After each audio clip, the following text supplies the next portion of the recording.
بسم اللہ الرحمن الرحیم فاستقم کما امرت وقال اللہ تعالی ان الذین قالوا ربنا اللہ ثم استقاموا تتنزل علیہم الملائکۃ الا تخافوا ولا تحزنوا وابشروا بالجنة التي كنتم توعدون نحن اولیاؤکم فی الحیاة الدنیا وفی الآخرہ۔ قرآن پاک میں متعدد جگہ پر اللہ رب العالمین نے استقامت کا حکم ارشاد فرمایا۔ یاد رکھو، کسی بھی کام میں استقامت کامیابی کی ضمانت ہے، اور بالخصوص ایمان کے معاملے میں اللہ رب العالمین نے ایک نہیں قرآن پاک میں کئی مقامات پر جو بات فرمایا کہ تم ثابت قدم رہو۔ جب تم ثابت قدم رہو گے اللہ تمہاری مدد فرما دے گا۔ سورہ ہود کے اندر فرمایا فاستقم کما امرت،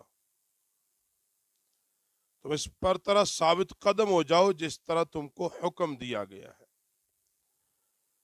اور قرآن پاک کے سورہ احقاف کے اندر فرمایا ان الذین قالوا ربنا اللہ ثم استقاموا فلا خوف علیہم ولا هم يحزنون۔ بے شک وہ لوگ جنہوں نے کہا ہمارا رب اللہ ہے، پھر ثابت قدم ہو گئے، پھر اس پر ٹھہر گئے، پختہ ہو گئے۔ جب زبان سے کہہ دیا میرا اللہ، میرا رب اللہ ہے، پھر ثابت قدم ہو گئے، ان پر خوف ہوگا نہ غمگین ہوں گے، بلکہ کیا ہوں گے؟ فرمایا اولئک اصحاب الجنت خالدین فیہا جزاء بما کانوا یعملون۔ ایسے لوگ اہل جنت میں سے ہیں، اپنے اعمال کے بدلے میں ہمیشہ وہاں رہیں گے۔ اور سورہ حامیم سجدہ کے اندر 2 آیات 30 اور 32 ان الذین قالوا ربنا اللہ ثم استقاموا تتنزل علیہم الملائکہ، بے شک وہ لوگ جنہوں نے کہا ہمارا رب اللہ ہے اور پھر ثابت قدم ہو گئے، تو ان پر فرشتے اترتے ہیں اور کہتے ہیں کہ تم نہ ڈرو نہ غم کرو، اور اس جنت کے ساتھ خوش ہو جاؤ جس کا وعدہ اللہ نے تم سے فرما دیا ہے۔ تو قرآن پاک کی ان آیات مقدسات میں جو بات بار بار دہرائی گئی وہ یہ تھی استقامت، پختگی، اور بالخصوص ایمان کے معاملے میں نبی کریم صلی اللہ علیہ وسلم نے جب اعلان نبوت فرمایا تو اعلان نبوت سے پہلے اعلان توحید ارشاد فرمایا۔ کیا فرمایا؟ لا الہ الا اللہ، لوگو اللہ کے سوا عبادت کے لائق کوئی نہیں۔ تو اب نبی کریم صلی اللہ علیہ وسلم کو طرح طرح کے لالچ دیے گئے، طرح طرح کے ہر قسم کا لالچ دیا گیا، مگر نبی علیہ الصلوۃ والسلام اس کلمے پر استقامت کے ساتھ کھڑے رہے کہ لا الہ الا اللہ۔ صحابہ نے جب کہا لا الہ الا اللہ، صحابہ نے جب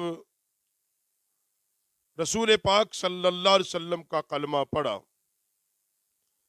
جب تمام زمینی بناوٹی خداؤں کو چھوڑ کر یہ کہا کہ ربنا اللہ، ہمارا رب اللہ ہے، پھر کون سا وہ دنیا کا ظلم تھا جو اصحاب رسول پر ڈھایا نہیں گیا؟ طرح طرح کے ظلم و ستم کی چکیاں نہیں چلائی گی، مگر بات وہی جو قرآن نے کہا کہ جب کہہ دو بے شک وہ لوگ جنہوں نے کہا ربنا اللہ، ہمارا رب اللہ ہے، ثم استقاموا، پھر اس پہ ڈٹ گئے۔ پہلے ڈٹو، جب انسان ڈٹ جائے گا کسی کام پر، ایمان پر، جب ڈٹ کے مقابلہ کرے گا، علیہم الملائکہ، پھر اللہ کا وعدہ ہے کہ اللہ پھر مدد کے لیے فرشتے بھیج دے گا۔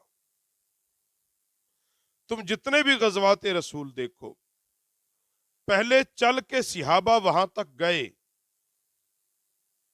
صفیں باندھیں، تلواریں اٹھائیں، لڑے، ڈٹ گئے، پھر اللہ نے مدد کے لیے فرشتے بھی بھیج دیے۔ جن صحابہ نے کلمہ پڑھا، جانیں دے دی، مگر استقامت کے ساتھ کھڑے رہے کلمہ توحید پر۔ یہ بھی ایک نظریہ تھا، اس سوچ پر، اس نظریے پر، اس کلمے پر، توحید الہیہ پر ایک انچ دائیں بائیں نہیں ہلے۔ ہر طرح کا لالچ دیا گیا اور ہر طرح کا ظلم بھی کیا گیا، لالچ بھی ہر قسم کا دیا گیا اور ظلم بھی ہر طرح کا کیا گیا، مگر پھر بھی ایک انچ پیچھے نہیں ہٹے۔ تو پھر کیا ہوا؟ بالآخر اللہ نے انہی کو کامیابی عطا کی جو استقامت کے ساتھ ڈٹے رہے، جو کھڑے رہے، ہر ظلم کا، ہر طوفان کا، ہر آندھی کا ڈٹ کے مقابلہ کرتے رہے۔ اور قرآن پاک نے بار بار کہا کہ جب تم نے کہہ دیا ہمارا رب اللہ ہے، تو پھر کیا کرو؟ ثم استقام، پھر استقامت اختیار کرو اس کلمے پر۔ اب جو بھی ہو جائے، یہ ہے ایمان کا اعلیٰ ترین درجہ۔ راہ حق میں جتنے بھی پھر ظلم آ جائیں، برداشت کر جاؤ۔ کربلا کے اندر امام علی مقام نے جب کہا نہیں بیعت کروں گا، تو ڈٹ گئے اس بات پہ، کہا نہیں کروں گا۔ یزید یہ یزیدی قوتوں کے نظریے کو نہیں مانوں گا۔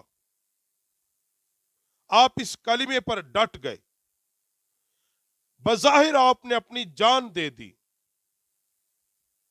مگر اب وہ جو نظریہ حسینی نظریہ تھا، اس پہ ڈٹے رہے استقامت کے ساتھ۔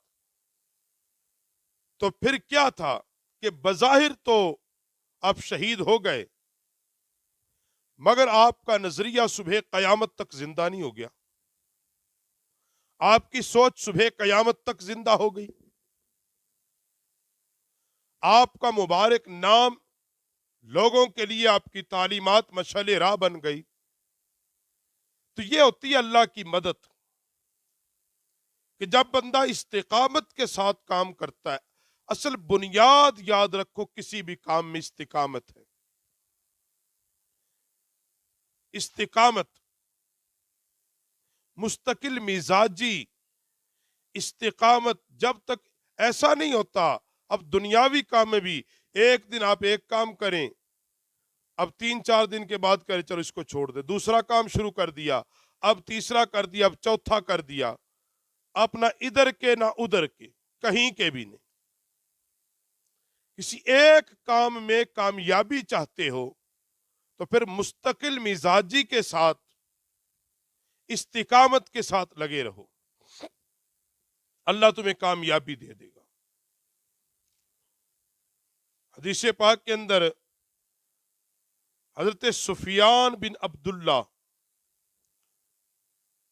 سے روایت ہے کہ میں نے عرض کی یا رسول اللہ صلی اللہ علیہ وسلم، اسلام میں ایسی بات بتا دیں کہ اس کے بارے میں کسی اور سے نہ دریافت کروں، کوئی ایک ایسی بات بتا دیں مجھے کسی اور سے پوچھنے کی حاجت نہ رہے۔